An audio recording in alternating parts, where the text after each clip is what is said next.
So I first visited Japan 12 years ago, and it was just a vacation trip. I took for 2 weeks.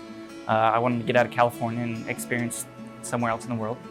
And I just thought it blew my mind, and the ingredients that we were getting. There's been so much great things. I fell in love with the culture, the people, and mainly the food. And I always told everyone after I got back, one day I will live in Japan. Yeah, absolutely. I mean, I think it's crazy opening my first restaurant in Japan. It's my wildest dream come true.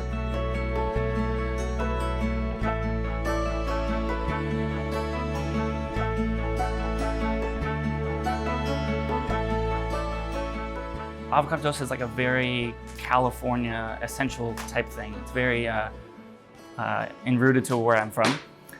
So how do you make it a little bit more unique? And so we grill the bread instead of toasting it, which it's done in a very unique way where you do it for a really long time so it gets completely crispy on one side, and then we soak it in a sauce made from something. So it's completely tender on the bottom, crispy on top, and then you get the avocado and sweet herbs above it. The second dish was the cauliflower.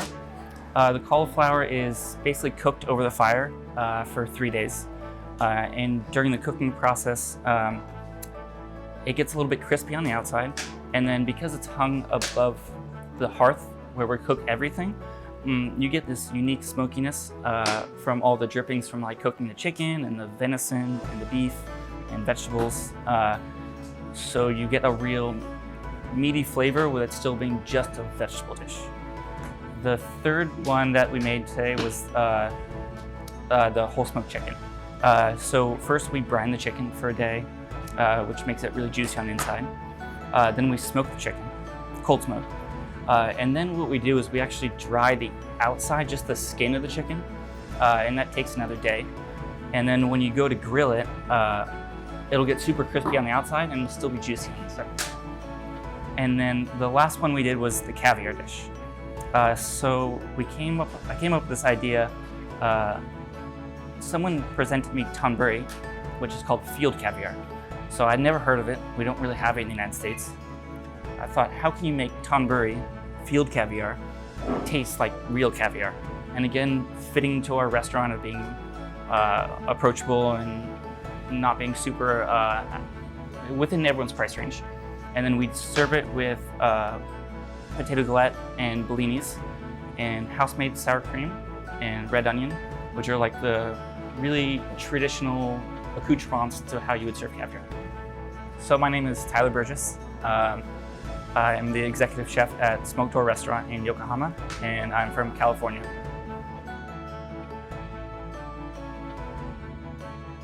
So this restaurant opened about a year ago. We're basically a wood-fired restaurant. We do things a little bit differently. So instead of cooking directly over the fire, we actually use the embers from the fire, which gives it a more clean and natural taste to all the food.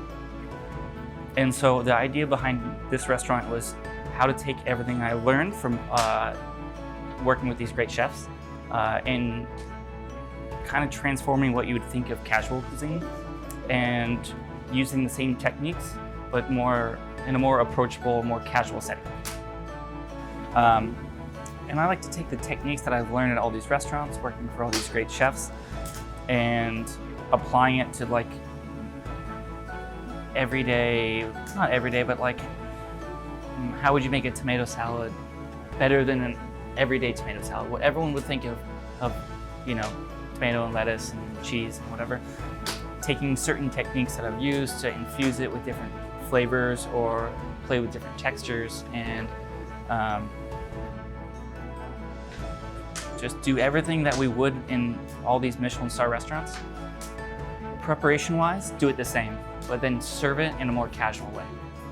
Yeah, so Yokohama, we were looking at different locations and we kind of came across this place. It's close to the train station. There's a bunch of people walking around. The foot traffic's great. The energy is really good with all these young people. And I know it was like kind of an exciting little area.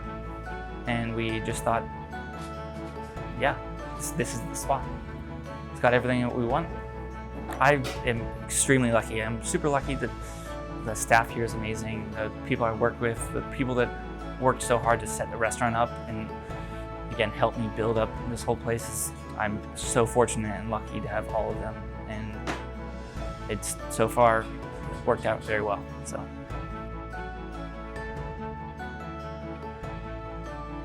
Yeah, I grew up starting at like 15 working in restaurants. I was in the service staff. I was a busboy or waiting tables, and I did that until I was 18 years old. Basically, I need money to pay for gas and everything I need to go surfing every day. And when I started in the restaurants, I kind of fell in love with the kitchen aspect of it. I was really cool and really unique, and they were making food that my parents don't cook because I always say my mother cannot cook. That's why I became a chef. So I was just intrigued by it right away. And then I started going to business school, and I decided what I really wanted to do was actually work in restaurants. Yeah, so I started working in real fine dining when I was 21 at the restaurant Medwood. And from 21 to about 32 years old, I only worked in Michelin star restaurants. Well, I started at Cezanne, I think I was 29, as executive sous chef, and I'd used wood fire for other places as well, but not in this exact way. And working with Chef Joshua really opened my mind about the possibilities of cooking. Because when we use wood fire, we actually just use the embers, but then we also utilize the whole hearth area in with the cauliflower we hang above the fire for 3 days.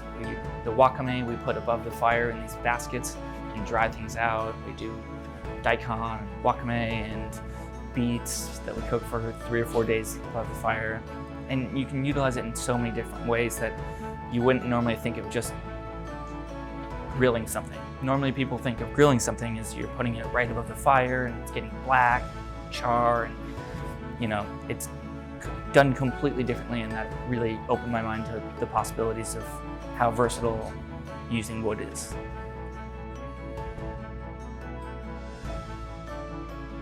So I first visited Japan 12 years ago, and it was just a vacation trip I took for 2 weeks. I wanted to get out of California and experience somewhere else in the world. I fell in love with the culture, the people, and mainly the food. And I always told everyone after I got back, one day I will live in Japan.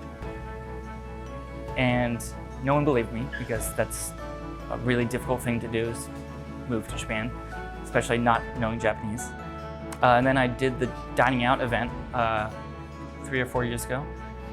Yeah, so the dining out event was a collaboration dinner. It was a pop-up dinner in Wajima in the middle of a rice field. And I just thought it blew my mind, and the ingredients that we were getting, and all the citrus we were getting, and all the stuff that we were all blown away. It was a mix of everything. I mean, obviously, like I said, all the ingredients were unbelievable. The citrus, we got local squid that was just, we watched them ikijime right in front of us, and it was just, that was crazy. Yeah, I love the experience, and it was just such a culture shock and a unique thing to cook in a different country with people that have different expectations and make things completely different, and just amazing. I just thought I want to come here. Oh yeah, it's hard to say, everyone in Japan's always been very welcoming to me. A little bit. I've always wanted to, not always, I wanted to open a restaurant that was based around wood fire. So the dining out event, the ideas that I had were just more like, what can I do that is just not normal in Japan? What do they take ingredients that they get and do something with it that they wouldn't normally do, and take a California approach to it. And yeah, so we try to source everything within 50 kilometers as much as possible. And then we liked the idea of using the whole ingredient itself. So whether it's peeling asparagus and then using the peels to make a sauce instead of throwing it away or composting it. Any way that we can utilize the whole product, we do. Yeah, I think like wherever we're gonna open or wherever we have it should be unique to that region. Whatever we can do to, I don't know, do charity events, or like here we brought kids in to teach them how to cook, and for children with single mothers or single fathers. So anything to kind of give back to the close area that we're in is probably, again, it's sustainable in a way of you're trying to continue whatever area that is to be as to be in the best situation as possible. I try to be pretty laid back and relaxed for the most part. I mean, I'm a surfer kid at heart. You know, one of the things of having an open kitchen with a big fire is it kind of reminds you of like walking in, at least in the US, walking into like a log cabin, like you immediately feel at home. Like, oh, you're walking into my home, I want you to come say hi. You can come talk to me. I don't speak Japanese, so it's a little difficult, but yeah, relax, and if you want to come talk and you want to come see what we're doing, come check it out. Like, that's part of the whole thing. There's a reason it's open.